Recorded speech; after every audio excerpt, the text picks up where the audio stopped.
Peťo, vždy máš so mnou nejaký problém, keď rozoberáme tento mikrofón. Pospájajme sa. Už sme sa dospájali. Nádych, akože modlíme sa takto často, ale dneska to asi vyňáme, že? No, ja neviem. Chceš to vyňať? Presne, zrazu všetci holí len v ponožkách, vieš. A že aj ja. 4. We talk about a little bit of everything and nothing. Čaute sliedoši, vítajte pri novom diele podcastu s niečím o ničom pod zaštitou To chceš production. Od mikrofónu vás zdraví Pedro, Kubo a Miroslav. Dnes po mojej pravici, čo znie dosť výstižne, sedí hosť, ktorý bol kedysi dávno členom chuligánskej bandy, ale dnes je to milujúci otec, dobrodruh. Ale schválne, keby som vymazal všetky záznamy o Matejovi, Rarachovi, Juráškovi, ako by si sa ty sám odprezentoval? Dnes? Už? Už dnes. Na jojke. Ja by som dnes v podstate nepovedal nič iné ako to, čo si povedal ty. Ja v podstate ani nie je nič extra, čo by som do toho chcel doplniť, alebo čo by bolo nevyhnutné doplniť. V zásade je fakt, čo si povedal na úvod. Bol som členom chuligánskej skupiny. Bol som pravicovo orientovaný extrémista, ako si nezabudol pripomenúť a zdôrazniť. Sediac po tvojej pravici. Každý host. Je to fakt, ale zároveň sa dnes snažím byť milujúcim otcom a dobrým manželom. V podstate ako každý iný ako bežný muž. Že nemám pocit, že by to bolo niečo špeciálne dnes. V tom prípade, Rarach, vítaj v To chceš production. Ďakujem páni za pozvanie. Vítaj. že ako každý bežný Slovák žijúci na Madejre. Ale vlastne to je fakt, no, to sme tam opomenuli, áno, že vlastne možno v tom je to špecifickejšie, ale akože tie deti a ženu môžeš ľúbiť kdekoľvek, či už si v Martine na Madejre, alebo však rob si, čo chceš o svojom voľnom čase. To sú také pekné veci. No tak lebo si zo mňa spravil, vieš čo, na začiatku, tak ja sa teraz snažím akože opeknovať. Vyvážiť. Výborne. No, mňa napríklad zarazilo, že keď sme sa stretli vonku, tak akože nerozpoznávaš môj face, lebo to je akože dosť taká rarita, že nikto sa na mňa nepamätá. Ale sa cítim trošku dotknutý. Nevadí, pokračujem. Neboj sa, nevidím nič také, čo Ale ja viem, že existuješ, ja te evidujem, že existuješ. To je milé, že existujem. Každopádne, kedysi dávno, Maťo, ja ťa registrujem, kedysi dávno v Turčianskych Tepliciach bol taký klub, volal sa Kami. Áno. A tam si vypomáhal. Áno. A ja som tam robil, vlastne pomáhal som majiteľovi to akože nejakým spôsobom zabehnúť. Ty si bol ten šikovný barman. Je to Ten jediný v okrese, čo vedel robiť tie veci s tým pohárom. Tak sa môžem na nohu vezmú. Takže áno, presne odtiaľ si ťa pamätám, mali sme celkom akože taký dobrý kamarátsky vzťah, pamätám si ťa ako vysokého, čo si doteraz, holohlavého, čo už nie si, a dobrého, milého chalana. Takže odtiaľ si ťa ja pamätám a potom po druhýkrát som ťa videl vlastne až na CFN, keď si vlastne sa stal ring announcer. A ja som absolútne nevedel ťa zaradiť, že odkiaľ ťa poznám, až Roman Hula, myslím, že mi to raz povedal, že však sa asi z Teplíc možno poznáte, a ja, že tak to sa mi to celé spojilo. Takže tam medzi tým všetko, čo sa stalo, že tu dneska sedíš a tým prvým stretom to dneska rozobereme ešte, ale chalani tiež si na teba spomínajú v nejakých veciach, takže rád by som to tu uviedol. Uvedím divákom takú situáciu. Malebná dedinka Švošov, neviem, či ju poznáte, ale cestou do Ružomberka je po ľavej strane a bola tam taká diskotéka. Diskotéka bilingválneho gymnázia zo Sučian. Ja som tam na školu nechodil, ale na diskotéky som tam chodil a bol si tam SBS-kar vtedy na tejto akcii. A evidentne si ti bolo dosť jasné, robil si s Medom vtedy na vstupe. A asi o druhej ste prišli za mňou a povedali, že Peťo, ideme domov, poď, zoberieme ťa do auta už. Tak som nebol proti a si ma vlastne naložil, tuším, do Tuaregu a si ma zaviezol domov. Tak ďakujem ti, som ti zabudol povedať odtedy. Ale nemáš za čo? Faktúru si zaplatil? Jasne, dvakrát. Dobre. Ja musím povedať, že mám na teba spomienku asi tak z roku 2014. 2015, ale asi to bolo v roku 2014 skorej. Robil som thajský box a ty si prišiel s chalanmi na jeden tréning, alebo viackrát si tam bol na tréningu, ale jeden tréning mám zapísaný v pamäti. Mali sme vtedy sparingy, bolo to v neografii a išli ste bomby, akože však tam sme viacerí išli bomby a ja si pamätám, ak ti liala krv z nosa po jednom sparingu. To bolo asi tak v roku 2014 v neografii tajský box, lebo ono sa to presunulo z východnej a To by vychádzalo, lebo to si pamätám, ja som vtedy pracoval v Orange a tam som na ten tréning prišiel iba zo párkrát, lebo som po ňom nemohol chodiť v robote. Mi zakázalo vedenie, aby som chodil na akékoľvek tieto tréningy, pretože potom neviem chodiť po predajni. Vieš, to si bol ty? Nie, ja som to nemal. Ja to nemal, pamätám si, že proste ten, vieš, že ako každý sme to mali. Pýtaj sa ho, či si mu dal faktúru, že? Každý sme tam akože mali ten adrenalín svojím spôsobom, hej, že bolo to. A ja sa pamätám proste, že krv z nosa, niekto ti trafil asi, teda očividne. Možno si dal aj sám rukavicou, vieš, že do rukavice a si dal sám rukavicou. A on proste úplne, že no. Možno mu v Orange nejaký zákazník ani o tom nevieš. Tam to je moja spomienka na teba a potom akože ešte, však keď sa tu organizovali nejaké tie Youngbloody a takéto, tak tam si vás pamätám s chalanmi, že tam ste chodili. Takže, ale toto je taká moja spomienka úplne, že ktorú mám zarezonovanú v pamäti z tých sparingov vtedy. Tak to je veľmi zaujímavé, chalani, pretože keby som... Na teba by som si Miro spomenul na toto, ale na čokoľvek z tohto ďalšieho absolútne vôbec nie. Absolútne Výborne vôbec nie. a práve preto sme to chceli premostiť, že od Tuaregu zo Švošova až po Madeiru a respektíve z Teplíc z baru alebo teda z neografie z tajského boxu až do teraz. Teraz sme tu a Poďme na to teda. poďme na to, presne tak. Si v bare, si mladý chalán, ja si pamätám, že si chcel byť vojakom, to mi doteraz rezonuje, ako si mi to rozprával. A neviem, či skrz to, že otec bol vojak, alebo ako to bolo, ale toto so mnou dosť rezonovalo. Tak skúsme sa teda vybrať touto cestou, že teda máš nejakých, predpokladám, vtedy 16-17 rokov asi, zhruba. A kde si sa vydal? No, bol som na strednej škole vtedy. To bol moment, kedy som sa v podstate začal radikalizovať, kedy som prišiel na sociálne siete prvýkrát, vtedy bežal Facebook. Ešte to bol moment, kedy som nemal vlastný telefón, nemal som telefón s prístupom na internet, aby som si mohol na ten Facebook ako keby ísť, takže som chodil do školskej knižnice a tam som sa postupne ako keby dostával v tom mladom veku, alebo v takom tom veku, kedy fakt chceš niekam patriť, keď sa chceš niekam upratať a keď sa chceš niekým stať, keď chceš na niekoho možno zapôsobiť, hej, tak práve som sa našiel v tom, že som možno ľuďom rozprával, že chcem stať vojakom, hej, chcel by som byť ten tvrdý, drsný chlap, chcel som chodiť na tréningy tajského boxu a chcel som sa voziť v Tuaregu, aby lebo to všetko otváralo tú atmosféru a tú predstavu o mužstve, hej, akú som vtedy pokladal za nejakú správnu alebo dôležitú. A to som si myslel, že to sú veci, ktoré ma budú navždy nejakým spôsobom modelovať a nejakým spôsobom ma budú navždy ako sa to povie, dizajnovať sa povie ako inak. Ja totiž nemám všetky slova úplne formovať. Ďakujem. Chápeš? Takže toto týmto všetkým som prechádzal počas strednej školy a teda som veľmi rád, že keď sa dnes o tom rozprávame, tak som už iným človekom, ako človekom, ktorým som bol keď z tých príbehov, o ktorých vlastne hovoríte. Tak ako barbek teda si nebol vôbec zlý, takže bol si dobrý, príjemný chalanisko, či si pamätám.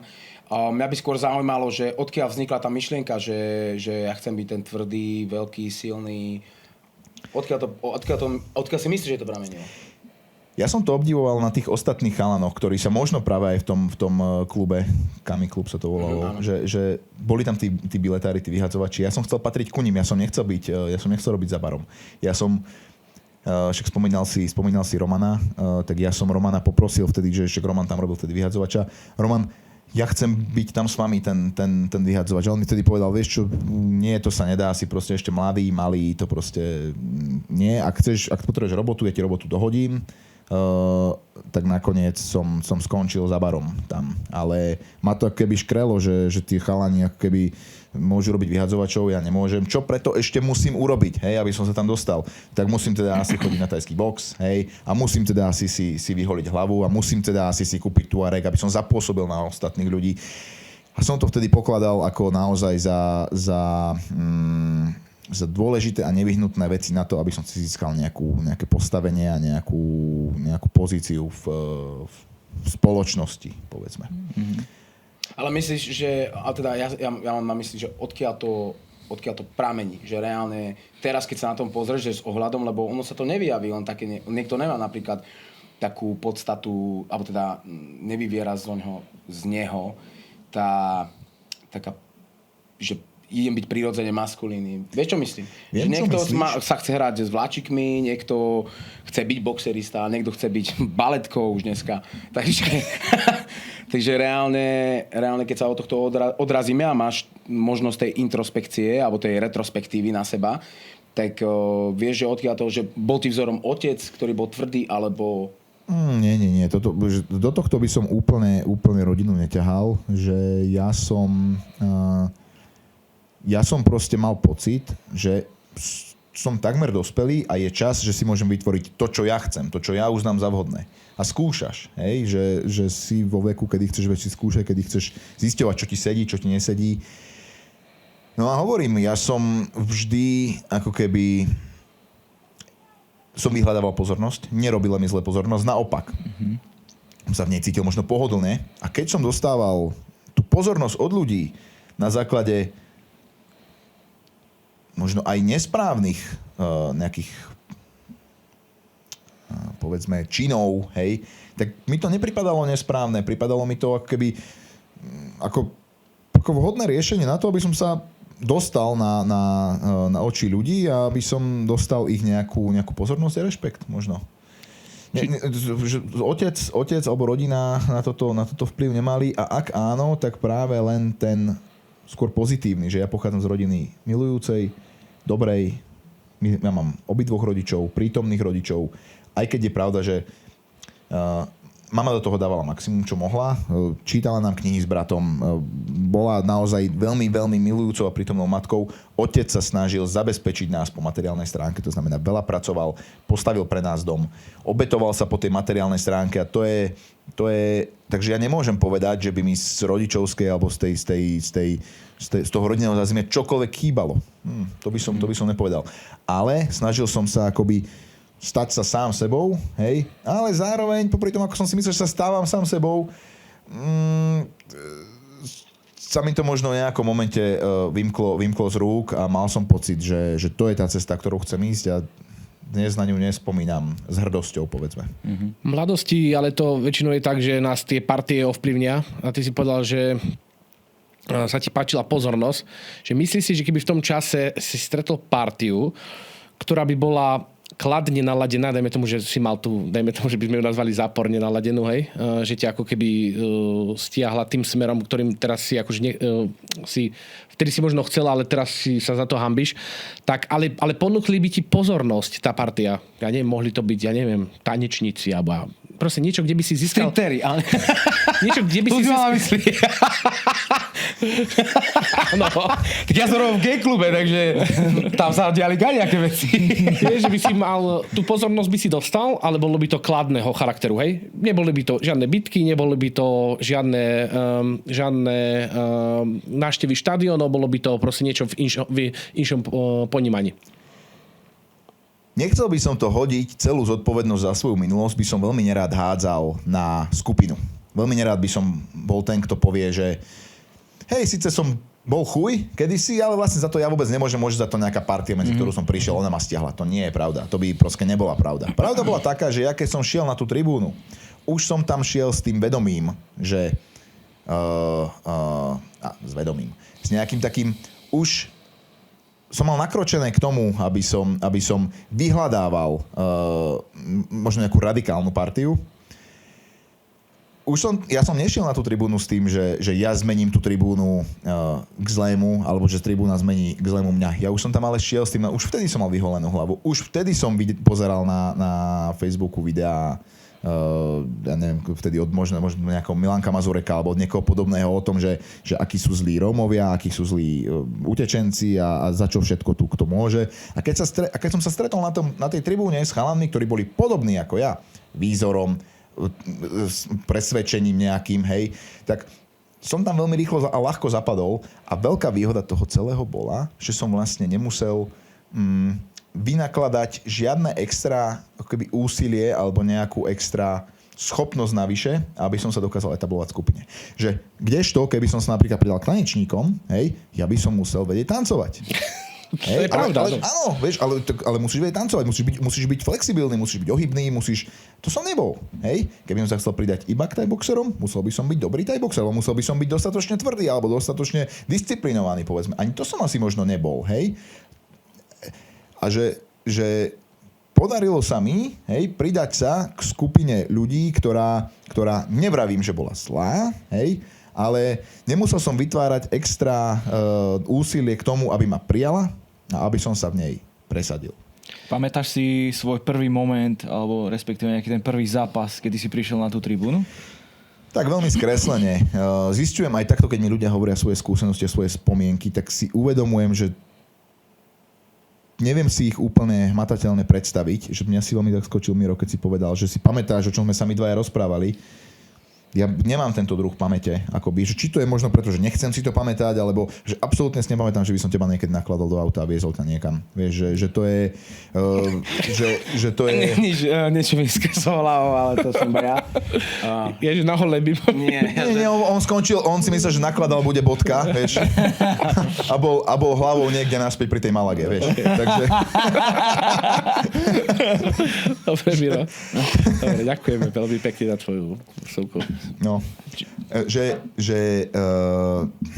nepamätám si to úplne presne, ako to prebiehalo, ale viem si zhruba predstaviť, ako to asi bolo a ten úvod si pamätám tak, že som bol veľmi ľahko prijatý a veľmi ľahko som našiel chalanov, s ktorým som si veľmi rýchlo porozumel a mal som pocit, že ku nim patrím odvždy v podstate a už som nemal tým pádom dôvod odchádzať. A bolo to možno už vtedy, prvýkrát na tej tribúne, že si sa stretol s tým fyzickým druhom násilia? Nie, násilie tam nebolo prítomné, alebo takto. Fyzické násilie tam nebolo prítomné, ale bolo tam ako keby viac ako žiadúce prejavovať sa ako niekto fyzicky silný. Nechceš medzi tou stovkou ľudí, všetkých odetých v čiernom, chlapov, silných, hej, aspoň rečami minimálne. Nechceš medzi nimi vyzerať ako niekto slabý, kto by sa nepostavil, keby bolo treba. Hej, kto by nešiel do bitky, keby bolo treba. Takže postupom času akoby aj toto nastavenie vo mne silnelo a nechcel som nikdy pre tou skupinou vyzerať ako slaboch. Mm-hmm. Takže tá skupina, ale zase nebola to iba jej chyba, ja som hlavou do toho šiel dopredu, s tým vedomím, že to niekedy nastať môže, ten fyzický stred niekedy nastať môže a neskôr aj nastal. Ale na tom, akože ten prvýkrát, keď som tam prišiel, to nie. Ale zároveň pre mňa osobne bolo nevyhnutné tváriť sa, že keby to nastalo, tak som už dnes pripravený to spraviť. Popravde som sa ale predtým nikdy nebyl. Videl by si nájsť nejaké pozitívum v tom čase nejaké na tom, lebo ja som taktiež bol v podobnej skupine vlastne pre tebou, lebo ty si troška asi mladší odo mňa, aj keď teraz vyzerám, že som mladší, ale radujem. Chceš povedať, že som starý? Nie, ježišmária. Už nechcem ísť druhýkrát do tvári. Ale ja mám tiež nejaké pozitívum v tom nejakom spektre negatív a minimálne to, že z mojej strany je, že také niečo slovo ako drogy bolo úplne že mimo nás, že odtedy vlastne to mám tak aj naučené, že či aj ty máš takéto nejaké pozitívum. Rovnako, keď spomínaš drogy, áno, súhlasím, bolo to úplne mimo nás, ale keď hovoríme o pozitívach, ja sa v tom snažím hľadať iba pozitíva. Je to samozrejme možno náročnejšie, ale faktom je, že to, kým som dnes, by som nemohol v ním byť, keby sa nestalo to v minulosti. Ja sa to nesnažím nejako zakrývať, ja sa to nesnažím nejako keby nehovoriť o tom, práve naopak. Ja priznávam, že som to bol ja, aj to s tým Tuaregom, aj to na tom boxe, aj to v tom bare, to som bol všetko ja. To bol stále ten istý človek. Nič neskrývam, v ničom neklamem, nepotrebujem nič zahamlievať. A to, kým som dnes, akoby sa stalo preto, lebo sa nevyhnutne muselo stať to predtým. Takže ja sa dnes snažím žiť život tak, aby som bol prínosom aj pre spoločnosť, aj pre moju rodinu primárne, pretože ako ste povedali, som otec 2 detí a je to pre mňa dôležité tie deti vychovať správnym smerom. A ja musím akoby a aj čerpám aj z tých skúseností, ktoré v minulosti mám. Takže tých pozitív môže byť niekoľko a mohli by sme ich pokojne aj menovať. To, že sme sa vyhýbali drogám, rozhodne jedno z tých pozitív je. Ale ja to skôr poviem v tom obšírnom, že vidím tam pozitíva, lebo ma to práve spravilo takým človekom, akým som dnes. Maťo je teraz v skupine. A kde nastáva zlom? Kedy si Maťo uvedomí, že reálne toto asi nie je on? Alebo čo ti pomohlo reálne? Už na tej zmene, hej, že už keď sa to... Prestal som sa cítiť pohodlne v tej v koži toho človeka, ktorý som si myslel, že chcem byť. Že predstav si, že máš 15 rokov a chceš sa niekam zaradiť, zaradíš sa, dlhé roky v tom žiješ, dostaneš sa na nejakú pozíciu v tej spoločnosti. Máš nejakú pozíciu v rámci tej skupiny, máš nejakú pozíciu v rámci možno mesta ako takého, ľudia ťa vnímajú, ľudia ťa poznajú, vedia, kto zhruba si a máš pocit, že tou svojou tou fyzickosťou vzbudzuješ strach a rešpekt, hej. Zároveň ti to prináša nejaké financie, hej, akože po tej materiálnej stránke, lebo v podstate máš nejakých chuligánov, nejakú skupinu, ktorú si schopný využiť na nejaké SBS-ky, si schopný ich využiť na akúkoľvek prácu, lebo máš proste fyzickú silu 30-40 ľudí, ktorých v podstate môžeš použiť v podstate na čo potrebuješ, hej. Takže ja som z toho čerpal benefity. A až do nejakého momentu, kým som si vlastne neuvedomil, že mi to vlastne ani ma to nenaplňa a už mi to začína viac škodiť ako prospievať. Mal som ja nejakú, tak ako som ti vtedy na začiatku hovoril, že by som sa chcel stať vojakom, to padlo. To padlo po tom, čo som sa zaplietol do vydieračského únosu, za ktorý som nakoniec dostal trest. Prijal dohodu o vine a treste a dostal trest za obmedzovanie osobnej slobody, čo znamenalo, že s týmto paragrafom ja už nikdy nemôžem vystúpiť do armády. A začal som sa keby venovať tej bezpečnosti, chcel som sa na poli bezpečnosti ako security, chcel som sa rozvíjať a chcel som na tomto stavať. Myslíš si, že toto nebol ten zlom, kedy vlastne tebe prišli nejaké papiere a už zašlo to do nejakého už tuhého a vtedy vlastne nastalo to nejaké racio, že tam začalo prebíjať nejaké emócie alebo... Paradoxne som z toho možno vyviazol veľmi ľahko vtedy a veľmi jednoducho. Mm-hmm. A ešte niekoľko rokov potom, čo sa toto stalo, som akoby ešte bol ochotný do tých vôd ísť a možno ešte, a nie že hlbšie, ale minimálne som sa v tých vodách vedel stále plaviť. Takže myslíš si, že akože tá tvoja hlava si povedala, že toto bolo moc ľahké, alebo... Že ak ľudia očakávajú, že tam v tom mojom živote bol nejaký moment zlomu, že bod, keď sa to zmenilo a zlomilo a odteraz to už bolo iba dobre, tak to tak nie je. A ani ten súd za toto obmedzovanie osobnej slobody to nezmenil, ako keby. Ešte vtedy som to nemal zracionalizované, že chcem urobiť nejakú zmenu. Iba som začal cítiť s odstupom času nejakého, že sa už necítim komfortne v tom, čo robím, v tom, čo žijem. To bol akoby v nejakom momente, v nejakom roku 2000 asi 15-16 sa tom cítim, že sa to začalo možno meniť viac ako dovtedy. Som sa cítil zrazu v tej pozícii, ktorú som nadobudol. Ja som si celý čas myslel, že toto je tá pozícia, do ktorej chcem prísť. A keď som do nej prišiel, tak som zistil, že ale to úplne nie je ono. A som bol v pozícii, kedy som sa necítil komfortne sám so sebou, kedy som sa cítil neustále pod tlakom takým fyzickým, že musím stále niekomu niečo dokazovať. Stále si musíš dávať pozor na to, čo povieš, na to, čo urobíš.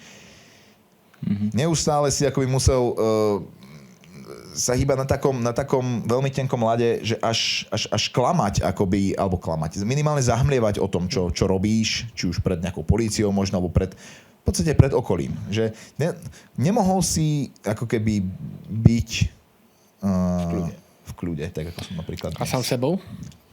Ale ja som si myslel, že to som ja, hej, do toho momentu. A som tam prišiel a nebolo to ono. Tak som to začal postupne, sa to začalo pretvárať. Chodil si často na nejaké výsluchy kvôli nejakým trestným činom?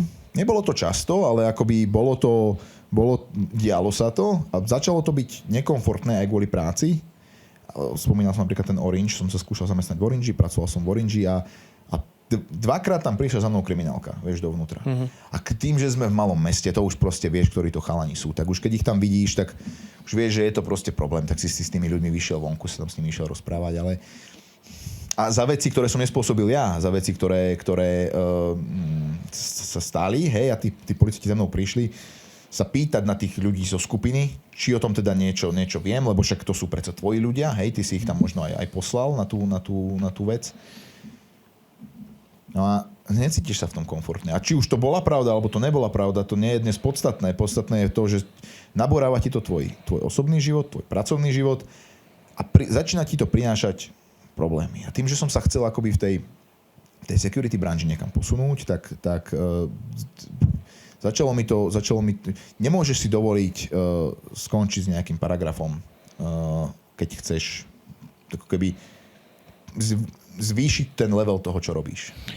Počas tohto obdobia ešte, keď teda si bol v tejto bande, čítal si nejakú extrémistickú literatúru? Nie, nečítal som vtedy dokonca ani celkovo veľa literatúry, čo napríklad spätne možno hodnotím ako chybu, ja som si celkovo nerozširoval obzory. A veľkým šťastím je, že som si ich zároveň ani jedným smerom nedláždil možno tými knihami, lebo možno by som tu dnes takto nesedel, lebo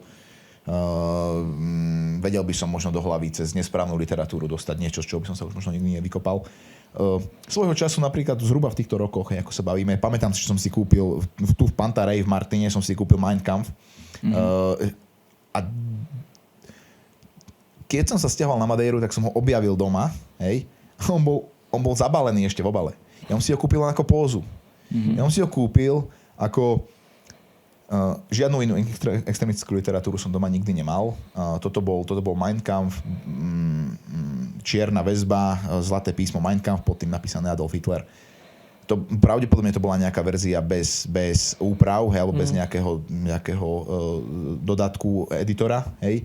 Takže to bola skôr taká póza, že mám doma Mein Kampf, lebo som s ním totožnený. Ja neviem, či sa píše Mein Kampfe. Ja neviem, čo tam je. Ale ako póza to bolo fajn. Mať ho doma. Takže nečítal som žiadnu takúto literatúru, respektíve nečítal som literatúru takmer vôbec. A ako hovorím, čo možno zapríčinilo, že som si nerozširoval obzory, ale zároveň ani som si neprehlboval tie myšlienkové pochody, ktoré som vtedy mal, čo bolo asi dobré. A v rámci bandy ste aj diskutovali niekedy o takýchto veciach ako nacionálny socializmus, možno SS a boli takéto témy? Vedeli ste sa v tom akože orientovať, že čo to boli za ľudia, čomu sa akože, takže čo boli, to asi všetci vieme, ale či si to nejakým spôsobom do hĺbky sa o tom v rámci bavili? politiky, myslíš, nie? Áno. Skôr by som povedal, že to bola póza, bol to vtip. V mnohých prípadoch. Nevrajím, že medzi nami neboli aj skutoční, presvedčení náckovia, ale zároveň, preto to aj hovorím, nechcem tú skupinu stiahnuť všetku jedným smerom, lebo tam bola aj kopa chalanov a možno aj drvá väčšina, ktorá toto pokladala len ako vtip alebo ako pózu. Takže keby si sa ma ale spýtal vtedy, čo je národný socializmus, alebo ja by som možno vtedy nebol ani schopný povedať, že nacizmus je národný socializmus, vieš. Že to bolo do takej miery, to bolo akoby hlúpe z tej mojej strany. Vykrikovali sme rôzne heslá OSS, vykrikovali sme rôzne... Pamätám si, aj v tej svojej knihe Hnev to vlastne píšem, že jedna z tých prvých návštev štadióna akoby dopadla tak, že kričali tam chalani Hitlerjugend, hej, taký nejaký iba pokrik krátky. A ja som kričal Hitlerjunge, vieš, a ja som... Oni kričali niečo, tak ja som kričal Hitlerjunge, ja neviem nemecky rozprávať, to je jedna vec, ja som kričal Hitlerjunge a potom jeden z tých chalanov mi hovorí, ale to je Hitlerjugend, vieš. Tak som si potom mohol lepšie zahajlovať, vieš, na základe jeho posolstva. Takže dovolím si tvrdiť, že možno z 80% tých členov, tých ľudí, s ktorými sa stretali na tej tribúne, tak bola to len póza a bolo to len ako keby... Toto som tu zdedil, tak to budem kričať aj ja. Jasne. Je to tak.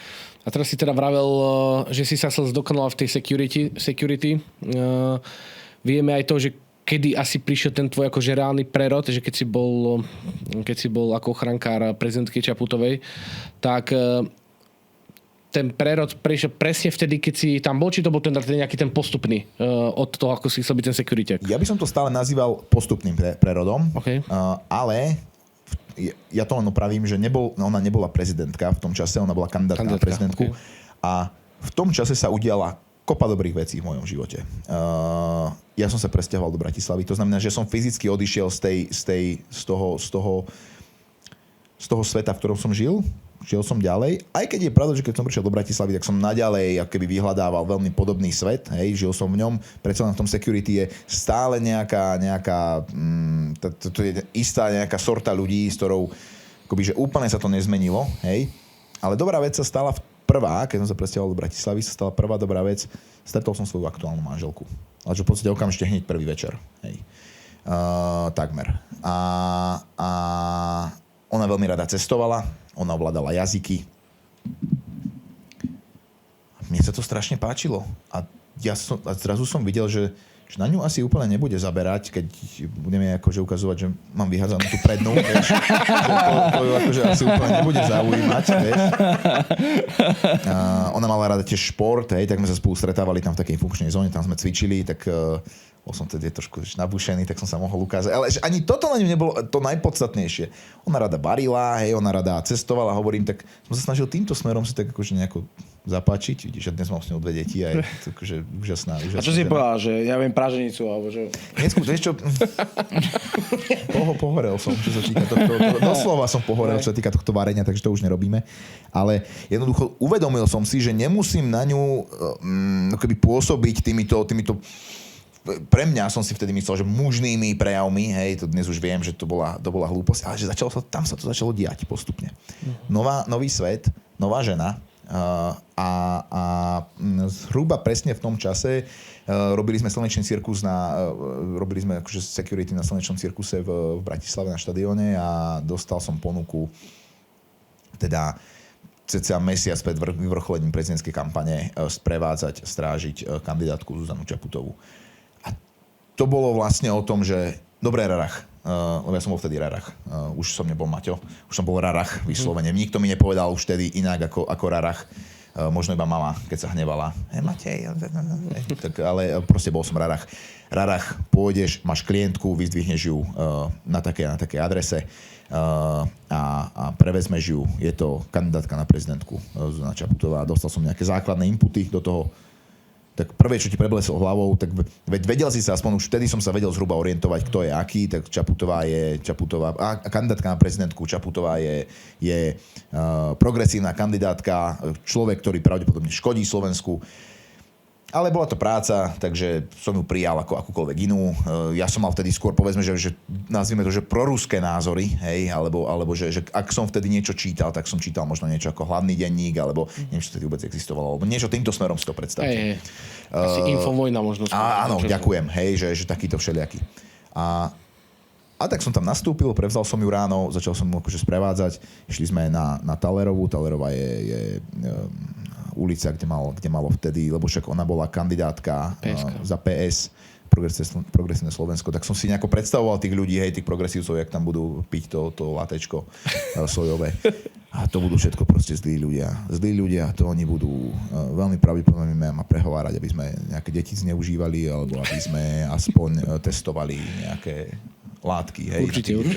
No ale to sa tam nedialo. Prídeš tam a to sa tam proste nedialo. Že neboli tam žiadni Židia, neboli tam žiadni agenti Ameriky, ktorí by jej hovorili, čo má tá Čaputová rozprávať. A ja som s ňou bol ako keby non-stop. Hej? Čo, iba keď nespala, tak som s ňou nebol a ja som s ňou bol mesiac. A bol som mesiac s ňou, s jej rodinou a s jej tímom. A ja som si zrazu začal počas toho mesiaca a tým, že som ako keby robil jej ochranu som zabezpečoval, tak som potreboval vedieť, lebo ja som mal primárne brániť v podstate pred ľuďmi, ako som bol ja, dá sa povedať. Alebo že práve pred ľuďmi, aby nedošlo do stretu a do kontaktu, povedzme vtedy s občianskym tribunálom, s Martinom Daňom, ktorý bol zhodou okolností druhý kandidát na prezidenta. A ja by som napríklad dovtedy na tom Facebooku bolo o mnoho pravdepodobnejšie, že lajknem niektorý zo statusov Martina Daňa, akože lajknem Čaputovú na začiatku toho. že hneď prvý deň, ako som mu sprevádzal tú Čaputovú, tak sa objavili na daňovom Facebooku, musel som to sledovať, lebo som potreboval vedieť Áno. tú informáciu, aby som sa vedel ja ako security pripraviť, nejakú trasu a podobne.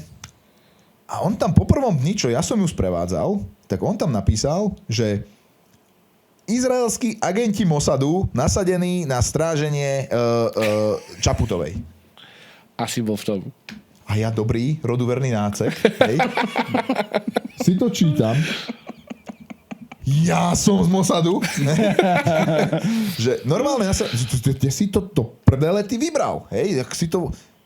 A začalo ti dochádzať, že on vlastne môže klamať. A ja som to dovtedy nebral takto.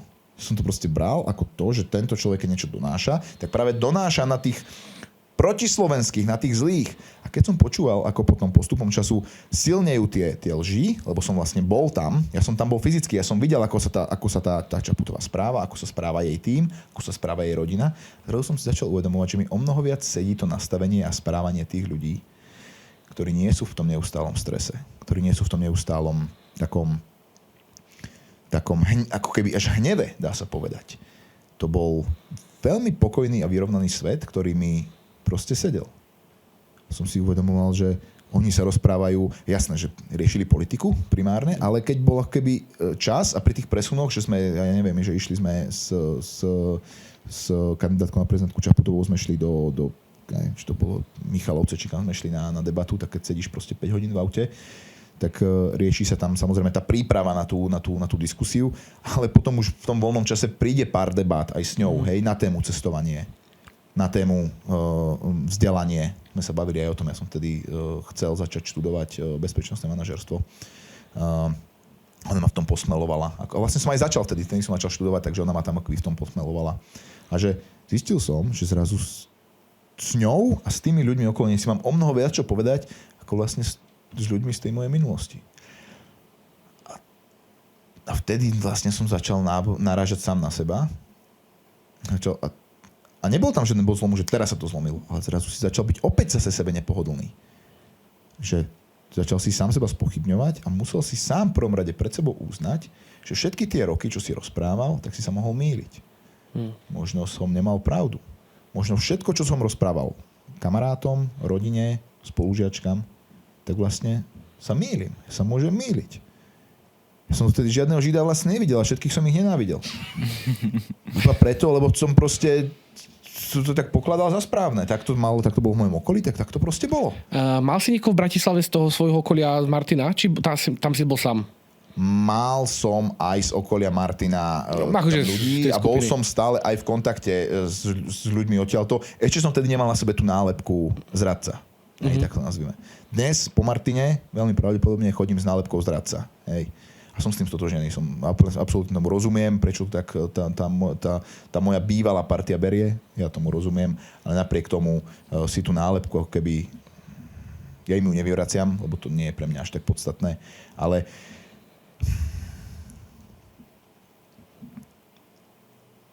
došlo k tej zmene a ja o nej chcem zámerne rozprávať. Nechcem nič prikrášľovať, nechcem nič zamlčiavať, pretože to pokladám za správne a verím, že tí chalani, ktorí možno dnes robia veľmi niečo podobné, ako som robil kedysi ja, tak ako keby sú z toho vytiahnuteľní aj bez toho, aby museli mať taký tvrdý dopad, ako som mal možno ja. Chcel som to možno dať až troška nakoniec, ale dám to teraz, lebo mi to sadne táto otázka. Podľa mňa nie si akože úplne jediný, kto prešiel takým prerodom. Tým nechcem ukazovať na seba, ale sú tu aj iní ľudia, ktorí prešli, a dokonca po niektorí sú aj z Martina a tiež majú takú nálepku zradca. A dokonca sú oni aj činní v politike a sa im to tá minulosť sa im stále vyhadzuje sa im to proste na oči a robí sa proti tomu nejaká vždycky kampaň. V Martine vieme, o koho sa jedná.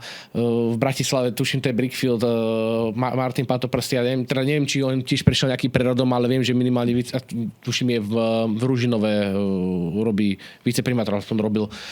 Ale teda, myslíš si, že je tá minulosť v rámci politiky diskreditujúca pre nich?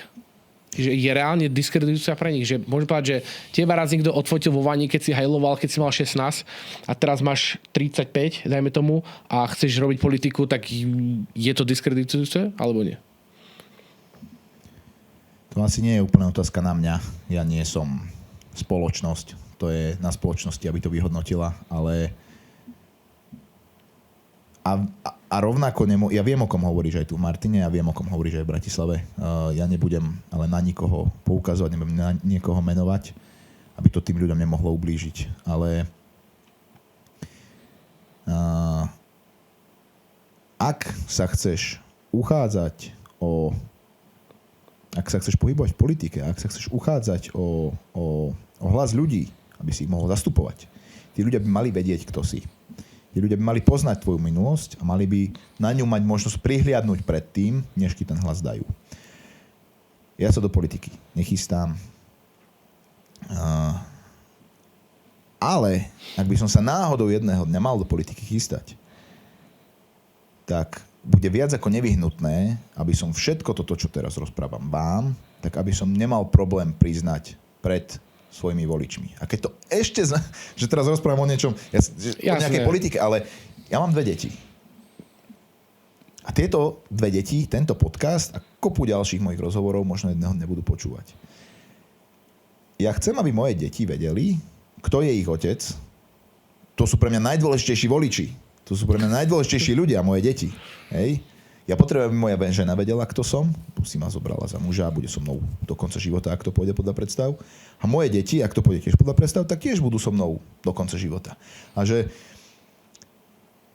pre mňa osobne je nevyhnutné o tomto rozprávať, aby tí ľudia vedeli, s kým žijú a aby sa potom, keď to povieš nahlas, keď to dostaneš, keď povedáš všetku tú pravdu von, nech je nepríjemná akokoľvek, tak sa tá pravda nikdy proti tebe neotočí.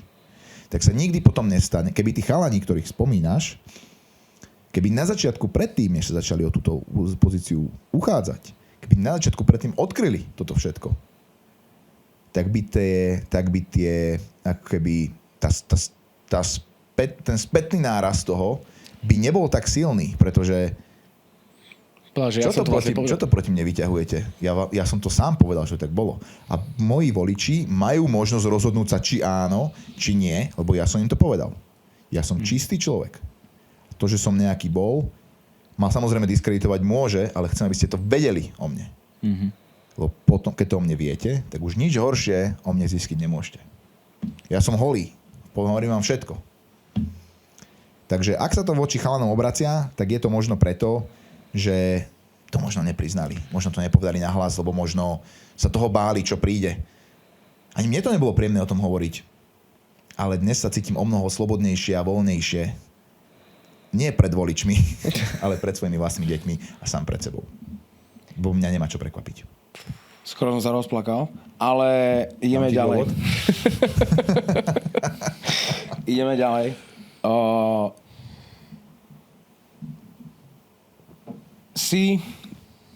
Si v kruhu peknej rodinky, vidíš, ako to tam funguje, u tej teda stražíš tú Čaputovú, teda si s ňou mesiac a teraz si vravel, že ťa začali nejakým spôsobom konfrontovať tie veci z minulosti, že vlastne bol tam ten stret záujmov, hej, že minulosť versus čo vidíš teraz. Ako reálne si s tým začal pracovať v tej hlave? Lebo je to podľa mňa aj dosť nebezpečné z hľadiska človeka, keď vlastne narazí na tú svoju identitu. A teraz tí démoni v hlave, že bijú sa 2 svety a teraz, že čo? Že ako si vyberáš? Čo sa odohráva v tvojej hlave? Nad čím rozmýšľaš? Ty môžeš klamať úplne všetkým na svete. Úplne všetkým môžeš klamať, len nie sebe. Seba neodrbeš, lebo vidíš, počuješ, vnímaš. Alebo dobre, môžeš klamať aj sebe a čo je to za život, hej? Takže ja keď som zistil, že v nejakom momente, keby som pokračoval ďalej v tom, čo hovorím a lajkol by som skôr Daňov status ako Čaputovej, to hovorím len obrazne, tak by som šiel sám proti sebe. Lebo vidím, že to, čo tam tí ľudia šíria o mne, je nepravda. Ja som nebol z Mossadu do prdele, ani ma tam neposlali Američania. Chápeš? Ja som tam mesiac bol prítomný pri všetkom, ja som všetko počul a sklamem poslucháčov, ak čakrajš tam vo dverách niekedy objavil Soros. No neobjavil sa tam. Vieš, že To keľu. aspoň nie vtedy, keď ja som mal službu. Možno sme sa míňali, vieš. že keby ďalej pokračujem v tomto, tak klamem sám sebe. A že ako dlho môžeš klamať sám sebe? Dobre, niekto to dokáže celý život. Hej, ale jednoducho to bolo tak zrejmé, tie kamene, tie dva svety tak nabúrali, že ja mal som 25-26 rokov, možno som mal vtedy. To znamená, že ešte nejaký život snáď pred sebou mám a idem si od dnes až navždy už klamať sám sebe? Veď si to priznaj, že si sa mohol mýliť. Ako to prebiehalo, toto A priznávanie? postupne. A najhoršie na tom bolo, že keď som o tom začal rozprávať, tak to bolo ako grcačka. To bolo proste, keby si chlastal celú noc, sa ráno zobudíš a musíš to vygrcať von zo seba. Lebo to bolo strašne nepríjemné o tom rozprávať. Lebo rozprávaj všetkým. Dobre, ešte to má ten kontext, že nemusíš to rozprávať všetkým. To je len môj nejaký to, čo som hovoril o tom, že, že som na začiatku, alebo nie na začiatku, mne nevadí, ja som vyhľadával pozornosť. Aj dnes možno vyhľadávam pozornosť, takže preto o tom rozprávam nahlas, hej. Nemusíš o tom rozprávať nahlas, ale túto grcačku si ňou musíš prejsť, lebo si musíš sám pred sebou najskôr priznať, že si sa mohol mýliť a priznať všetko o seba dostať. No ja som to robil verejne, takže o to ako keby náročnejšia tá grcačka bola. Hej, pre mňa osobne musel som tým prejsť. A dnes, keď o tom rozprávam, tak sa mi o tom, nemôžem povedať, že sa mi o tom rozpráva ľahko, ale už viem, čo tým chcem povedať a viem, že nemusím nič skrývať. Rozpráva sa mi o tom. Za každým, keď o tom rozprávam, tak sa mi o tom rozpráva lepšie a lepšie a lepšie, lebo príjmam sám seba takého, aký som bol a už to nezmením. Ja už sa nevrátim naspäť do toho baru s tebou, do toho gymu s tebou a do toho Tuarega s tebou. To sa všetko stalo a to bolo a už to nespravím inak. Ale keby znovu nastane tá situácia, moja úloha je, aby som tú situáciu zvládol lepšie. Aby som bol lepším človekom, lepším Matejom, lepším Rarachom, whatever. Dobre, ale počas tohto obdobia, teda, keď si toto začal uvedomovať, tak stále boli asi tvoji kamaráti prevažne z tohto prostredia chuligánskeho, nie? A tak rozprával sa s nimi o tom, že chalani, počúvajte, ale možno asi nejdeme dobrým smerom, alebo že možno to, čo prezentujeme, rozumieme vlastne tomu, alebo s kým si to diskutoval reálne?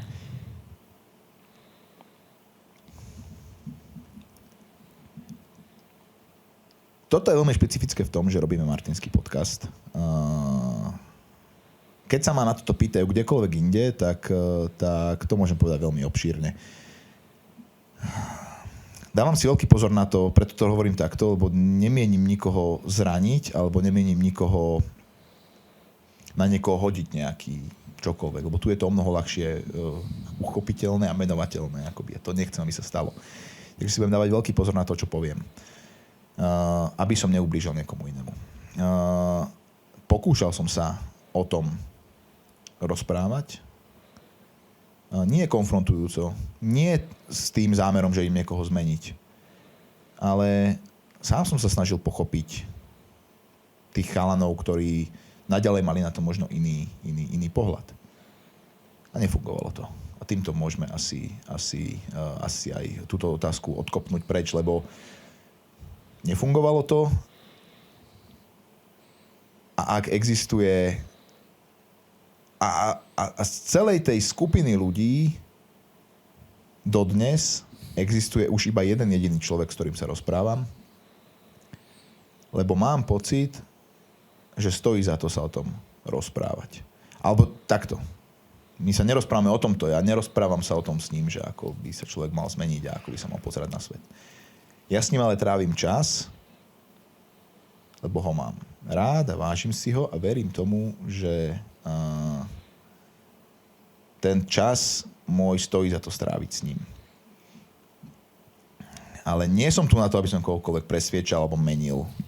Ale to asi nebola otázka. Len Mne bola otázka, pointa otázky bola tá, že... Ja si musím dávať veľký pozor, vieš, chápem, nemusíš... pozor na to, čo hovoríš. Že Janko Mrkvička... Vôbec nemusíš menovať ľudí. Mňa zaujímalo skôr to, že vieš, že vtedy si mal ten okruh a ty si začal uvedomať vnútorne v sebe, že asi to nie je dobré. tak veľa ľudí má tú potrebu možno o tom dať to von, niekomu to povedať, vieš? Že, a ty, keď bol ten okruh tých ľudí, nemusíš vôbec nikoho menovať. Tak bol ten okruh takýto, tak sa takto zavrel. Že či si tam za nimi teda možno prišiel, neviem, aby si menil názory alebo niečo, ale neviem, či si mal aj nejakých iných kamarátov z nejakého iného chlapi, prostredia. meníme ideológiu, Vieš, že či si mal aj niekoho z iného prostredia. Novinky! S kým si sa o tom mohol teda porozprávať, vieš? Mal som ľudí, s ktorými som sa mohol rozprávať, už nazvime to z opačného tábora, Tak. aj s týmito progresívcami som sa mohol rozprávať. A zisťoval som, ako veľmi mi to pomáha, ako veľmi ma to oslobodzuje. A zrovna prišla... Ja som mal šťastie v nešťastí aj v načasovaní, lebo prišli tak silné témy, tak silno polarizujúce témy, ktorých mne sa pomohlo to nastavenie, to nové nazeranie na svet ako keby uvidieť, že po tej Čaputovej, čo bola veľmi silná vec, lebo ty zrazu vidíš, že tá tvoja predchádzajúca skupina klame. Ona klame o tebe, klame o vás všetkých, klame o Čaputovej a ty si tam, tak to vidíš, tak nemáš problém to rozlíšiť, lebo si tam, tak som mal tú fyzickú skúsenosť. To bola tá veľká výhoda. Že mňa nemôžeš odrbať, lebo som tam bol. Nemôžeš rozprávať, čo chceš. Ja viem, ako to bolo. Takže keď sa aj dnes môžem... Včera som sa pohádal s mojou babkou na túto tému, alebo nie na túto tému, ale proste na tému politiky. Ona mi neverí. Vieš, a ja ju nepresviečam, vieš, ale ja som tam bol, vieš, takže Bože môj. To je jedno. Ale že mňa nepresvedčíš, lebo som tam bol. Ja som si to sám chytil. Ja som ju videl, ja som ju držal a ja som tých ľudí ako keby počúval. A tí ľudia sú živí a šéfka jej kampane je dnes krstná mama mojej dcery. Hej? Takto sa zmenil ten svet. A dodnes sa s ňou rozprávam s tou šéfkou kampane. A sme si tak blízki, lebo riešime témy, ktoré ma posúvajú vpred, ktoré ma neťahajú späť, samozrejme, ktoré ma nebrzdia. Vieš, ja som tu na tomto svete na to, aby som si ho užil, aby som tu bol prínosom pre seba, pre rodinu. Tak a keď mi raz nejakí ľudia, nejaká skupina pomáha ťahať sa vpred, tak idem za nimi. Pochopiteľne. Takže mal som ľudí, ktorí ma vypočuli, porozumeli sme si a potiahli ma ďalej. Začal som cestovať vďaka mojej manželke po tej kampani vlastne s prezidentkou, tak som začal cestovať, začal som vidieť iný svet, zrazu som prišiel do Ríma a nikto ma neokradol. Žiadny z tých černochov, čo ma tam mali okradnúť, hej, na západe, ma tam proste neokradli. A dobre, to už nebolo tak dobre, to už bola len, sa ti začali skladať tie čriepky, hej. Potom sa rozprával všetkými týmito progresívnymi lúzrami a zisťuješ, že si vlastne s nimi o mnoho viac rozumieš, že je to o mnoho lepšie, že si v tom komfortný a potom nastala veľmi dôležitá vec. Ja som dal výpoveď teda v tej SBS-ke, lebo som vlastne zistil, že to vlastne nie je svet, ktorom chcem pokračovať, lebo aj nebolo to pre mňa prirodzené a komfortné prostredie. Začal som sa pozerať po nejakej inej práci a prišiel COVID v podstate. Prišiel COVID, čo znamenalo, že ja som vtedy ešte získal job, chvíľku predtým som získal job ako bezpečnostný manažér veľkých podujatí pre inú spoločnosť, ale už som nebol tá fyzická security, už som bol ako keby mal som inú pozíciu, no a prišiel COVID. A prišiel COVID s tým, že mesto Bratislava, ja som vtedy žil v Bratislave, mesto Bratislava potrebovalo bezpečnostného manažéra pre covidovú krízu. No a ja tým, že som študoval bezpečnostné manažerstvo a tým, že som... nie bezpečnostného, krízového manažera. Študoval som aj krízový manažment, bol som v tej téme doma.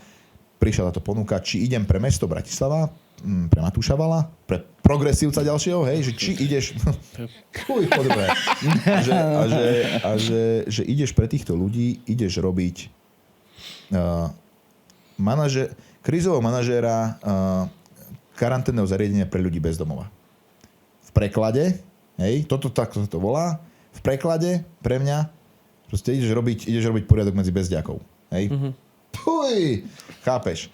A zrazu prídeš medzi sociálnych pracovníkov, zase iní ľudia. Zase úplne, že zrazu zisťuješ, že tí sociálni pracovníci to sú nejakí možno bývalí antifáci, tiež, že mladí chalani, keď boli, tak boli presne na opačnej strane. Sa s ním rozprávaš a zase si s ním viac rozumieš.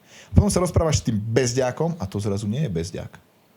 To zrazu je človek bez domova, ktorý sa na tú ulicu možno dostal nie svojím Vždy to máš proste v hlave ako niekto, on celý život nepracoval a teraz sa doštieva a dosiera niekde na stanici a pýta od teba peniaze. Hej? To tak nemusí byť. Zrazu si ošaháš toho človeka, zistíš, že je to rovnaký človek ako ty Zistíš, že sa na tú ulicu dostal. Robil možno presne to isté, čo si robil ty. Nevyšiel mu vzťah, rozviedli sa, skončil tam, deti sa na ňo vysrali, ostala mu hypotéka, nevedeli platiť, bim, z domu, povedzme, hej, prišiel o prácu, whatever, hej, zranil sa, tých prípadov tam bolo veľa. A ja som tam zase fyzicky bol. Ja som to tam videl. A do toho začali chodiť tie hoaxy s tým, že vymyslená pandémia, vymyslené očkovanie, všetci tu zomrieme. A ja som bol vtedy, tým, že som bol nepamätám si už, ako sa to vtedy volalo, ale v tej kritickej infraštruktúre, ako manažer tohto mestečka karanténneho zariadenia, tak som bol prvý, čo sa mali zočkovať. Proste prišla... To bola ešte tá doba, že si to spomeň, že keď prišiel COVID, ľudia vysratí, všetci vrátane jedného, druhého tábora, nikto nevedel, čo sa bude diať a keby vtedy ti nastrieľali čokoľvek do tej žily, tak to zoberieš, v podstate už si sa bál, že všetci tu zomrieme prvých 10 dní, vieš. A potom prišli noty zo zahraničia, hej, a už je zlé očkovanie a dodnes sa to ako keby žuje tá téma tu nejakým spôsobom. A to bol veľmi silný zlom tiež v mojom živote, že som vlastne videl, som tam bol, ja som dostal tú vakcínu, nezomrel som, ani sa mi nezmenila DNA, ani nie som kukurica. Potom som dostal tretie očkovanie a videl som, ako tí ľudia, ku ktorým sa dostal sa ku ním COVID, ale to nebola chrípočka. Tí ľudia mohli zomrieť. My sme im ponúkli, lebo keď to zariadenie bolo o tom, že keď ktokoľvek z vás dostane COVID, chalani, tak pôjdete domov do domácej tejto karantény a tam proste budete a bude vám tam fajn. Hej? A keď náhodou sa vám nič nestane 10 dní, ste v pohode, máte test negatívny, než naspäť do spoločnosti. Lenže si človek bez domova. Teraz to predstav, že si človek bez domova a prídeš do kontaktu s nejakým jedným pozitívnym. A čo ti povie doktor? Choďte domov, do domáci. Vy ste človek bez domova. Tak musíš ísť niekam. Tak mesto vytvorilo toto, tak som ich tam videl. Hej? A teraz dlho sme tam nemali takmer nikoho, potom sme tam mali nejakých suspektov. Podozrivý. Nie podozrivý, ale taký ten... že ste mysleli, že sú chorí, ale nebolo to jasné? Hej, možno. Suspekt, hej. Hej. A potom tam začali chodiť aj chorí. A tí ľudia boli reálne chorí. Tí reálne mohli zomrieť. A teraz tým, že si bol v tej infraštruktúre kritické a videl si tie informácie reálne, tí ľudia mohli reálne zomrieť. A aj zomierali. Veď koľko Slovákov zomrelo a koľko ľudí na svete zomrelo. A zrovna v tom čase sme robili, dobre, tak budem konkrétny, sa môžeme vrátiť ku tej otázke, lebo toto môžem povedať bez toho, aby sa komukoľvek čo stalo. V tom čase som bol pozvaný na jednu spoločnú stretávku. Stretol som sa s mojou bývalou partiou, hej, s tým, že sa chystala svadba jedného z nich. Išli sme na rozlúčku so slobodou s tým, že to bolo v najťažšom covidovom období, kedy ľudia padali na hubu a zomierali. Ale už sme mali možnosť očkovania, už sme vedeli, už sme to poznali, čo to je. To neboli prvé mesiace, to už bol nejaký druhý rok. To už bola druhá alebo tretia vlna. Už sme vedeli, čo s tým. Už každý vedel, čo má robiť. Ja už mal vtedy za sebou 3 dávky. A vznikol konflikt. Nevznikol konflikt, lebo som to potom mávol som nad tým rukou, ale bolo to o tom, že ženich napísal, že boli sme neskôr na tej rozlúčke so slobodou a tam pri ohni sme sedeli večer a prišla na to debata, začali na to nadávať chalani, tak som sa im snažil vysvetliť, že som tam ako keby bol. Videl som to, naozaj ľudia na to vedeli aj zomierať, minimálne sa vedeli s tým trápiť a že ja som teda aj očkovaný a že predtým, než... lebo vlastne vzniklo to tým, že ten ženích poprosil, vtedy prvýkrát to vlastne vyriekol, že budeme mať o 2 týždne svadbu a že budú tam aj starí ľudia, bolo by fajn chalani, keby ste vedeli prísť s testom, alebo že kto ste očkovaní, tak ste očkovaní, kto môže mať test, nech má test. Svojich kamarátov poprosil, aby mu... preložím, hej, svojich kamarátov poprosil, či chalani budete takí dobrí, aby ste mi nezabili starú mamu. Hej, budete takí dobrí. Čo, kurva, to je štandard, hej, to mi nemusíš rozprávať. A blížila sa svadba do prdele. Tí šikovnejší ešte, čo si vedeli, tak si vybavili niekde negatívny test, lebo to sa tu vraj dal. Ja som tu nežil, ja som tu nebol v Martine, toto som iba v tej skupine som to čítal, v tej WhatsAppovej. Tak tí šikovne, niektorí sa išli otestovať, niektorí boli očkovaní, ale neviem, to je jedno, whatever. Okay. Ale bola tam správa, bol medzi nami aj najsprostejší, hej, a pokojne nech sa v tom nájde, hej, lebo toto si zaslúži a ten najsprostejší si ani ten prostý negatívny test nevedel vybaviť. A čo sa nestalo, hej, blbá náhoda alebo situácia, on celý čas tvrdil, že je jedno, či sa pôjdem otestovať, alebo sa nepôjdem, aj tak sa vymýšľajú si tie výsledky. Lebo môj otec robí v nemocnici a jeho suseda, ktorá mala tetu. Niekde zomrel niekto, ale oni keď zomrú, oni pri auto nehodia, oni aj tak napíšu COVID, vieš, a tejto sračky si tam čítaš. Takže keď sa blížila svadba, tak sa každý má ísť otestovať. A ten chalanisko sa šiel, ten ženich ho prosil, prosím ťa, choď sa otestovať, hej. Tí ostatní mali aspoň nejaký test. Choď sa otestovať. A jemu vyšiel pozitívne ten test. Čo sa do riti, hej, tak mu vyšiel pozitívne. Tak to znamenalo, že do riti, tak to bolo HIV potom. To sem prečo stále voláte? Tak bol sa otestovať, bol pozitívny. A čo Černech, on sa nasral do tej skupiny, písal, ja nie som pozitívny, to neexistuje. A o 2 dní šiel na ďalší test, hej, a bol negatívny. Hej. A to už je jedno, či to bol nesprávny test, alebo to odznelo, možno tie príznaky, whatever. Ale že on, hej, a možno ešte nejakí ďalší boli ochotní ísť na tú svadbu toho chalana, kde je to jeho svadba. Čo keď tá jeho žena bola už tehotná? Kto to vie? Ja to viem preto, lebo my sme mali prvé dieťa počas covidu. Takže viem, aký sme boli opatrní, aby sa niečo nestalo. Je to už tvoje dieťa, ono tam je. A čo keď jeho žena bola tehotná? A čo keď jeho starí rodičia sú slabší telesne, hej, imúnne? Čo keď ich to zabije do prdele? Rozmýšľal si nad tým? Tak to som sa im snažil pri tej vatre, čo sme tam mali na tej chate vysvetliť. Hej? Bol som za kokota. Takto sa na mňa pozerali. A ty v tej Bratislave, ty si už aký kokot. Sa stretávaš s týmito valovcami. A že ja som to videl. Ja som nemohol ísť proti sebe. Ja som to videl, že tí ľudia na to sú chorí a vedia na to zomrieť. Zase by som šiel proti sebe. Tak som to tam videl. Zase som videl 2 svety. Som si uvedomil, že ja vlastne za to mi to nestojí. A ten kruh sa zužoval. Až teda je veľmi zúžený je ten kruh. Ja sa s ktorýmkoľvek z nich porozprávam. Neviem, či oni vôbec takú rozhovor budú stáť, ale ten, kto ten rozhovor stojí, tak ja som tu v Martine. Ja sem chodím relatívne pravidelne. Super, že si tu. A blíži sa nám CFN, ktoré to je? 6. CFN 6? 5. 4, 3, 2, 1. 1, 2. Ja neviem. Som bol raz. Ja neviem, Dobre. polkatka. Ja si myslím, že to je 6. Každopádne, ja si pamätám jednu situáciu, keď vlastne ako ring announcer si bol na CFN-ku, ohlasoval si fighty, tieto veci sa tam diali a mali sme stôl niekde vlastne pred klietkou a zozadu z mojej hlavy na teba strašne nepríjemne niekto vykrikoval. Akože brutál. Toto sa mi akože... Nezažil som to ešte nikdy, toto. Ale vtedy ja som vôbec nevedel, že čo si mám myslieť, lebo ja už vlastne som ťa registroval na tom druhom CFN-ku, že už som vedel, kto si a čo si. A tak. Ale vedel som iba skrz to, že mi to Roman Hula povedal, že si ho možno pamätáš s kami, ale vôbec som nevedel, čo bolo za tebou. Hej? Že vôbec som ťa nemal nejaké merku a tak. Čiže tam bola strašná medzera. A zozadu na teba niekto vykrikoval strašné bomby. Proste, že si proste kokot a tieto veci. Ale že furt v kuse. A mne už to bolo nepríjemné, hej? Že vlastne, že ty, kámo, akože, že čo? A ja som proste nevedel som prečo. Hej, že čo mu musel ten chalán proste spraviť? A teraz tomu už celému chápe, že?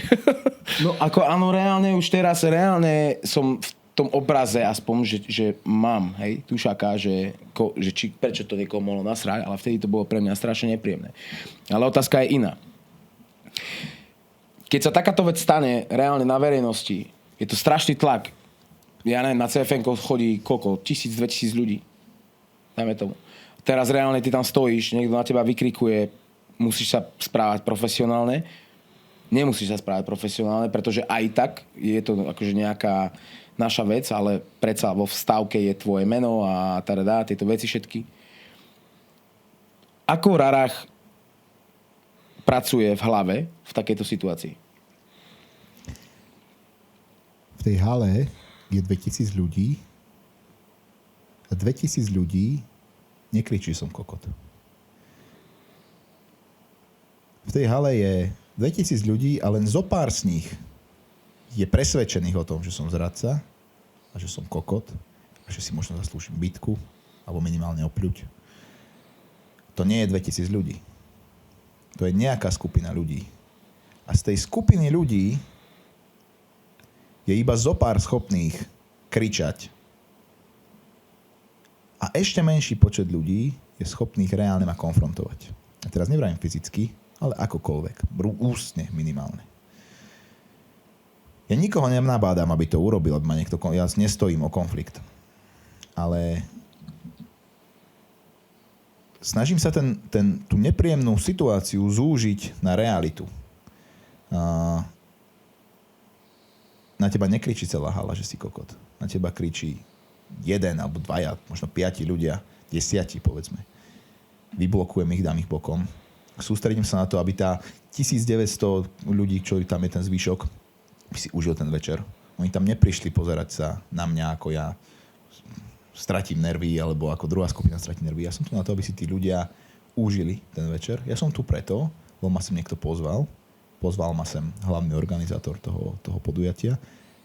Ten chce, aby som tu bol. Máme medzi sebou dohodu, že kým on bude chcieť, aby som tu bol, tak ja vždy prídem. A vždy, keď on ma zavolá, tak ja vždy prídem. Takúto máme dohodu. Chlapskú dohodu medzi nami. A ja si ho veľmi vážim. Preto dodnes chodím.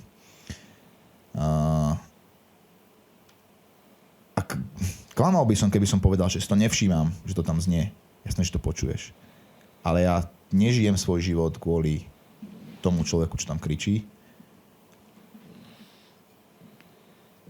Ja žijem svoj život pre seba, pre svoju rodinu a potrebujem dokázať nám, akoby, že som iný, ako som bol v minulosti. Alebo, že mňa toto neprinúti zmeniť svoje nastavenie. Mňa neprinúti na to reagovať. Rozumiem, ale myslíš si, že keby som teraz dal niekomu konkrétnu radu, že ako si to ty viac menej... Čo je tá vec? Že je to fokus? Že na čo sa fokusuješ? Alebo... Vieš, čo myslím? Áno, je to fokus, lebo ty sa musíš fokusovať na ten zvyšok ľudí, ktorí ti po tom evente prídu a podajú ti ruku a povedia, že to bol fantastický večer, lebo si ho užili aj vďaka tvojmu hlasu, aj vďaka tvojmu vystupovaniu. A mnohí z nich ešte aj povedia, a to, čo tam znelo, to si nevšímaj. A že čo je silnejšie, čo je že ja neviem, ako ten človek, čo tam kričal, vyzeral, ani ma to nezaujíma, lebo som ho v tej tme nevidel. Mm-hmm. Ale ja presne viem, ako vyzerá ten človek, čo za mnou prichádza na konci a podáva mi ruku a ďakuje mi a predstavuje sa mi. A teraz si vymyslím. Ja som Peter za túto firmu, hej, ja som tu dal sponzorské toľko to 1000 eur. Spravil si perfektný večer, skvele sme sa zabavili. Ďakujem za odprezentovanie mojej firmy. Dám peniaze aj na budúce. Mm-hmm. Kto je ten v tme? Nikto. Ja neviem, kto to je. Ja neviem, jak vyzerá. Tým pádom, jak mi môže ublížiť? A teraz neviem fyzicky nejako. Som fokusovaný na to, aby som pomohol zažiť tým ľuďom ten najlepší večer, aký môžem. Že na to som tam. A zjavne sa to darí, lebo tí ľudia chodia a naďalej akože podajú ruku a poďakujú a povedia, že dajú peniaze aj na budúce. To nie sú moje peniaze. Sú peniaze pre niečo, čo sa deje tu v Martine. A ja som sa v Martine narodil, ja mám Martin rád. Ja som rád, že sa tu tie eventy dejú. Aj keď žijem tisícky kilometrov odtiaľto, ja sa sem vždy rád vrátim. Aj napriek tomu, že ma tu pár ľudí môže častovať rôznymi nálepkami a hejtom. Ja mám možno jednu takú špecifickejšiu otázku, ale veľmi ma to osobne zaujíma. Máš tetovania. Na niektorých tetovaniach sú bojovníci. Myslím, že máš vytetované aj Koloseum, oprav ma, ak sa mýlim. Mám. Na hrudi máš vytetované Warrior Soul. Čo to dneska v tebe zbudzuje? Je to super pripomienka, že to tam je. Lebo takisto ako som nikdy nezakrýval a neprekrýval veci zo svojej minulosti, tak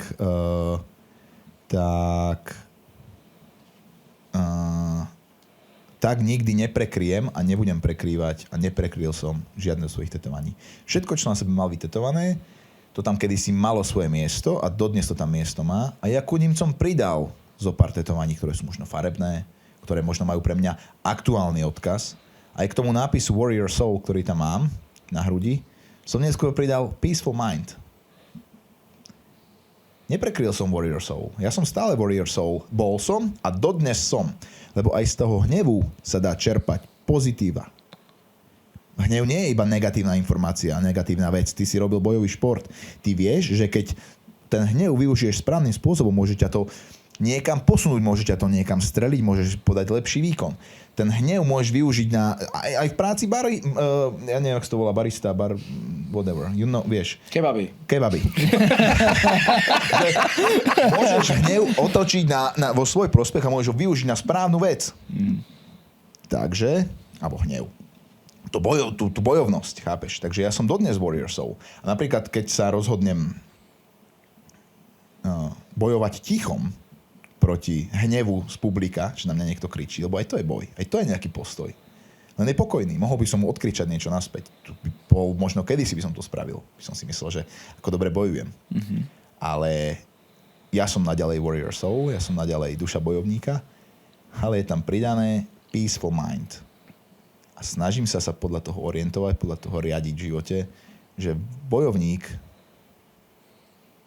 ak chce naozaj viesť dobrý boj, tak by mal v prvom rade vedieť zvíťaziť sám nad sebou. Ten prvý boj je v hlave, hej? Takže Peaceful Mind na to, aby som mohol byť Warrior Soul. Takže žiadne stetovanie nikdy neprekryjem, maximálne ho keď tak vhodne doplním, aby to korešpondovalo s tým, kto som. Dával si na Instagrame príbeh nedávno, že keď svojho syna na chvíľku necháš samého na minútku, tak si nájde rýchlo nejakú partiu a mával tam s lajkou s nejakými chlapmi. Dobrý odraz na to, že bude mať raz 15-16 rokov ako ty a mohol by sa dostať do tej istej situácie ako ty. Čo by si ty ako rodič robil v tom momente inakšie? Vieme, že teraz si povedal, že tvoji rodičia nerobili nič zlé, ale čo by si ty urobil inakšie, lebo keďže si to už dajme tomu oprežil, že by sa dostal do nejakej madierskej hooligans. Za banánovníky. To už je veľmi neskoro riešiť to vtedy. Ja som sa otcom stal nie vtedy, keď sa narodili moje deti, ja som sa otcom stal vtedy, keď mi manželka povedala, že čaká dieťa. Čakáme dieťa. Ja už som vtedy vedel, že dobre, jedného dňa budeš otec. Tak si na to začal pripravovať, začal si možno čítať niečo, začal si možno premýšľať, aký by si chcel byť otec, čo by si chcel robiť. Možno si to porovnával s tým, aký bol tvoj otec, alebo akí sú otcovia v okolí. Našiel si možno nejaký role model. Mne to veľmi napríklad pomáha nájsť si niekoho, že si zhruba by som chcel byť ako tento človek a tak sa tak k nemu akože priplichťujem, sa snažím. A keď sa narodil malý Mišo, môj syn, tak od malička ho beriem ako seberovného chlapa. Ako môjho kamaráta, s ktorým sa snažím pestovať si dobrý zdravý vzťah. Musí samozrejme vedieť, že som jeho otec. Musí ma rešpektovať. Robím všetko preto, aby ma rešpektoval. Nevyžadujem od neho rešpekt. Mm-hmm. Ako som si kedysi... Lebo v minulosti som vyžadoval rešpekt, lebo vy na ulici ma musíte rešpektovať. Či sa vám to páči, alebo nie. Nie. Ja si oci na ten rešpekt potrebujem zaslúžiť. On má 4 roky teraz. Ja mu vysvetľujem, že všetko je o rešpekte. Ak chceš, aby som rešpektoval ja teba, ty rešpektuj mňa. A teraz sa bavíme o malých veciach. Ocinko, ja nechcem ísť ešte spať, ja chcem čítať knihu. Hej? Tak mu to poviem. Dobre, ja to budem rešpektovať, ale rešpektuj ty, že ja od teba chcem, aby si najskôr išiel umyť napríklad zuby predtým. Snažím sa, veľa pracujem s gentlemanstvom, aj jemu dávam nejaké príklady. Mám dobrého kamaráta na Madejre, môj kamarát Jany, Juhoafričan.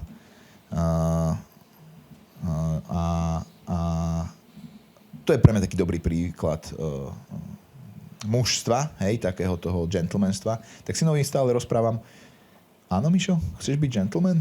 Gentleman, keď... Teraz ja to používam veľmi často na rôzne príklady. Gentleman by napríklad pustil teraz miesto v autobuse pani túto. Mišo sa postaví, hej, a pohne sa napríklad, uhne to miesto, hej. Že to je len príklad, hej. Mm-hmm. A toto funguje. On sa ma potom pýta, čo by urobil gentleman? Sa ma pýta môj syn. Má 4 roky. On sa ma pýta, na rôzne situácie sa ma pýta, čo by urobil gentleman? Ja mu to sa snažím vysvetliť. Niekedy to viem, niekedy to neviem. Snažím sa robiť to najlepšie, čo viem. Syn sa ma pýta, že niečo urobí dobre a spýta sa ma, že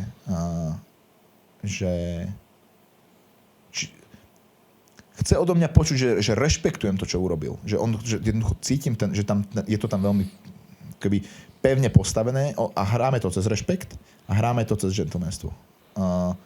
A čo som tým chcel povedať je, že verím, že keď si spolu vybudeme tento vzťah, tak na túto situáciu možno nikdy nedôjde. Lebo budeme vedieť spolu komunikovať, budeme si to vedieť povedať, budeme si to vedieť vysvetliť. A verím tomu, že sa bude vedieť lepšie zachovať v tej situácii, ako som sa vedel zachovať kedysi ja. Tým nehovorím, že moji rodičia zlyhali.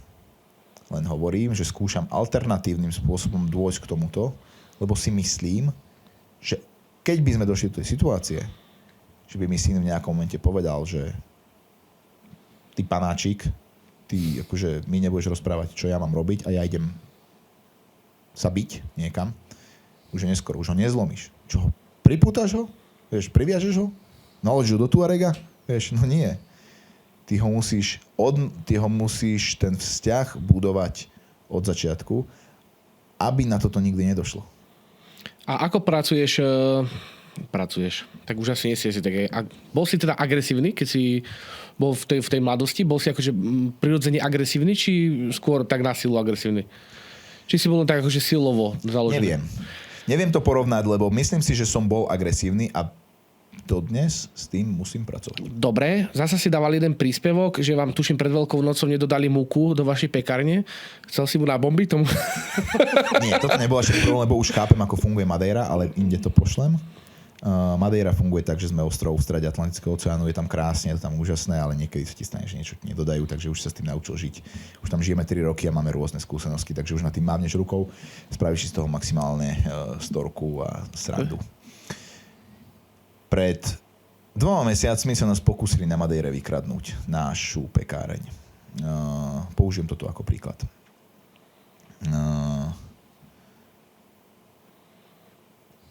Bolo to veľmi divné, lebo ja na Madeire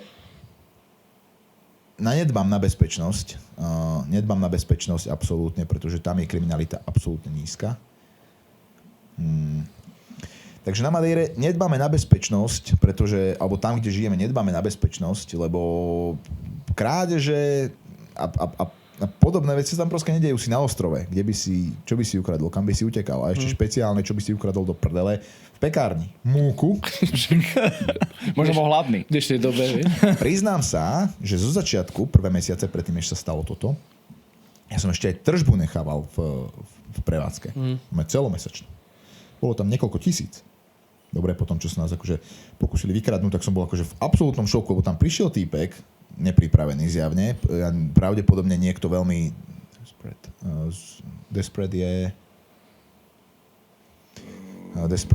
zúfalý. Ďakujem.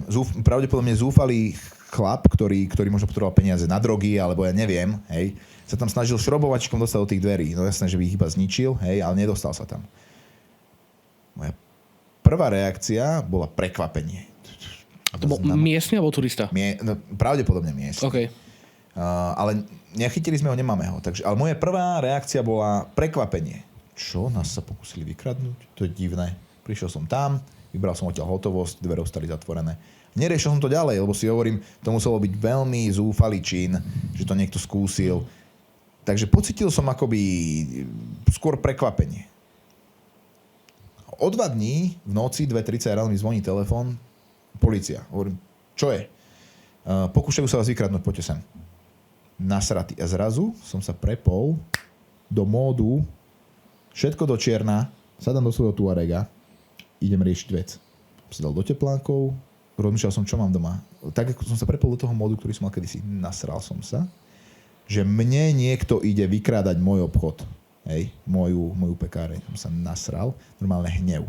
Som sa obliekol, ako som sa obliekal kedysi. Normálne som si obliekol veci, ktoré som na sebe roky nemal. Normálne som si obliekol, lebo mal som také čierne tepláky, tak ešte som rozmýšľal, že kde mám pieskové rukavice, hej, kde mám teleskop, kde mám svetlo.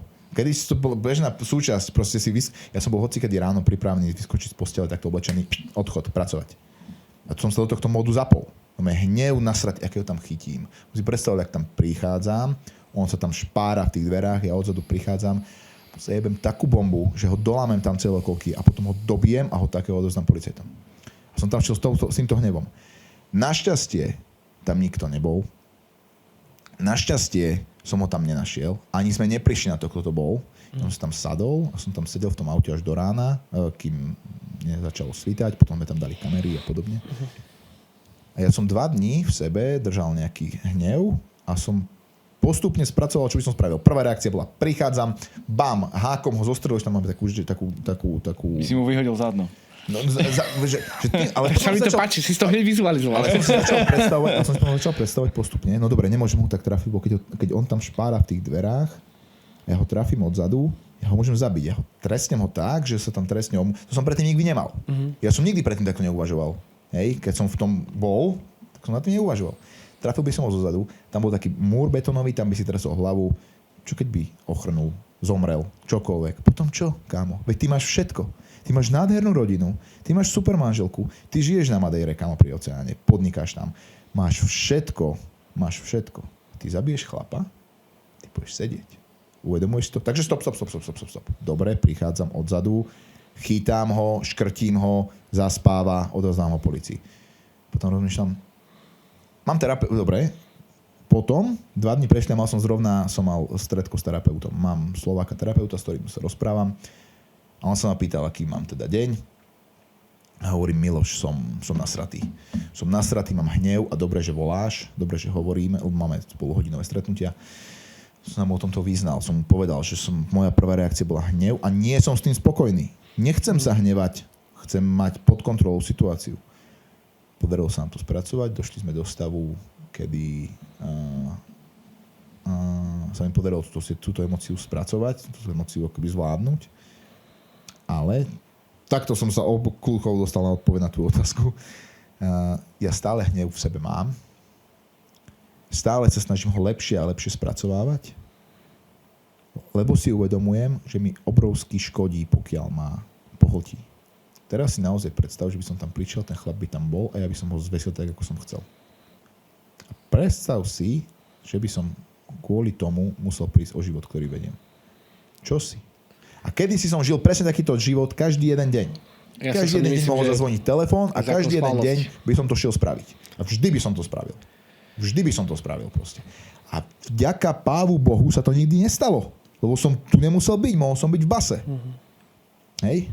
Mohol som ho zvesiť, nezvesil by som ho, vytiahol by nož, popichal by ma, zabil by ma. Bol by som mŕtvý. Hoci čo. Taký to bol ten život. A teraz si to predstav. Na jednej ruke máš život, ktorý mám dnes. Nebudem ho opakovať, hovoril som deti, biznis. Perfektný život. Na druhej ruke strach a hnev. Si vyber. Že ja si vždy od dnes v každom momente vyberám toto. Toto zahadzujem preč. A objavuje sa to. Potrebujem to dostať pod kontrolu. A je to celoživotný boj, mám to v sebe. Niekto to má viac, niekto to má menej, niekoho to vie zožrať, niekoho to nevie. Mám to v sebe, musím s tým bojovať. A budem s tým bojovať, lebo za to stojí. Lebo ten život, ktorý mi to priniesol po tej zmene, proste stojí za to oň bojovať a udržať si ho. Maťo, posledná vec taká, čo ja by som asi zhrnul tu na. Sleduje nás hrstka ľudí, ďakujeme vám a keby táto hrstka ľudí si prechádza nejakým takým zvláštnym obdobím, možno ako si prechádzal ty v živote a mal by si nejakú radu alebo niečo, čo sa ty naučil za celú tú svoju cestu a viedlo ťa k tomu skvelému životu, aký vedieš dnes, čo by si poradil takýmto ľuďom? Ja sa nikdy nechcem štelovať do pozície, že idem niekomu dávať akékoľvek rady. Čo pomohlo mne... Inšpirovať. Čo pomohlo mne a čo mi pomáha každý deň, je byť k sebe úprimný a vedieť si priznať chybu. A vedieť, alebo snažiť sa robiť veci lepšie. Nebáť sa podeliť sa so svojimi pocitmi, nebáť sa skúšať nové veci v živote a nehnevať sa tak veľa. Ono sa to možno také neurčité, ale keď sa zameriame na to, že sa budeme menej hnevať na všetko. Keď dostaneme ten hnev trošku viac pod kontrolu, tak zistíme, že ho vieme používať správnym spôsobom a môžeme žiť kvalitnejší život. Mne to pomohlo. Dámy a páni, od mikrofónu vás zdraví Pedro. Kubo. a Miroslav. Dnešným hosťom bol Matej Rarach Jurášek a ďakujeme veľmi krásne, že si bol v To Chceš Production. Ďakujem veľmi pekne. Chalani, vám ďakujem za pozvanie. Akože veľmi príjemnú konverzáciu som mal. A musím povedať, že do značnej miery aj náročnú. Tým, že je to tu v Martine a tým, že je to také dosť osobné, tak to aj pre mňa bolo niečo nové a ďakujem, že to robíte, lebo to je fajn. Robte to ďalej. Super, ďakujem pekne. Díky. A vy nezabúdajte lajkovať, komentovať a tieto veci. Samozrejme, môžete aj nejaké hejterské. A pozrite nás na kávu, keď nás uvidíte niekde v meste. Ďakujeme, A tie čaute. zvončeky. Adios.